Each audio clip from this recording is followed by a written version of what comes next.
আসসালামু আলাইকুম, আমি ফারজানা আক্তার ইমা। আজকে আমি এক্সেলের 3টি ফাংশনের ব্যবহার নিয়ে কথা বলবো। আমাদের প্রথম ফাংশনটি হচ্ছে সার্চ ফাংশনটি। মূলত আমরা কোন একটি ওয়ার্ডের স্পেসিফিক কোনো একটা লেটার কত নাম্বার সিরিয়ালে আছে তা বের করার জন্য ব্যবহার করি।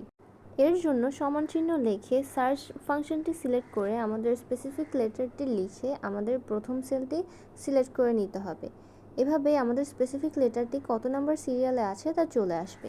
এখানে লিখে রাখা সবগুলো ওয়ার্ডের রেজাল্ট পেতে আমাদের প্রথম রেজাল্টটি ক্লিক করে নিচে স্ক্রল করলে সম্পূর্ণ রেজাল্টটি চলে আসবে। আমাদের সেকেন্ড ফাংশনটি হচ্ছে ইজ ব্ল্যাঙ্ক। এই ফাংশনটির মাধ্যমে আমরা ইজিলি ব্ল্যাঙ্ক সেল খুঁজে বের করতে পারি। সেজন্যই আমি বেশ কিছু ফ্রুটের মাঝখানে কিছু ব্ল্যাঙ্ক সেল রেখে দিয়েছি। এর জন্য প্রথমে সমান চিহ্ন দিয়ে ইজ ব্ল্যাঙ্ক ফাংশনটি সিলেক্ট করে নিতে হবে এবং ব্র্যাকেটের ভেতরে আমাদের প্রথম সেলটি সিলেক্ট করে নিয়ে ব্র্যাকেটটি ক্লোজ করতে হবে। এভাবেই আমাদের কাঙ্ক্ষিত ফলাফলটি চলে আসবে। সবগুলো ওয়ার্ডের রেজাল্ট পেতে আমাদের প্রথম রেজাল্টটি ক্লিক করে নিচে স্ক্রল করলে সম্পূর্ণ রেজাল্টটি চলে আসবে। এখানে ব্ল্যাঙ্ক সেলগুলোকে ট্রু দ্বারা ইন্ডিকেট করা হচ্ছে, অর্থাৎ এই সেলগুলো আসলে ব্ল্যাঙ্ক। আমাদের লাস্ট ফাংশনটি হচ্ছে এক্সাক্ট ফাংশন।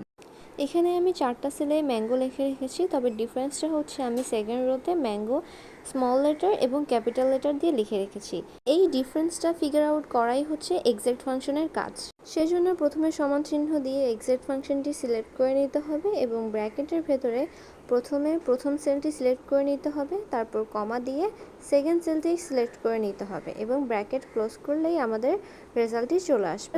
রেজাল্টটি সিলেক্ট করে নিচে স্ক্রল করলে সেকেন্ড রো এর রেজাল্টটাও চলে আসবে। সেকেন্ড রোর সেলগুলোতে ডিফারেন্ট ক্যাপিটাল লেটার ও স্মল লেটার ইউজ করার কারণে এখানে ফলস ইন্ডিকেট করছে। তো এই ছিল আমাদের 3টি ফাংশন। Thank you.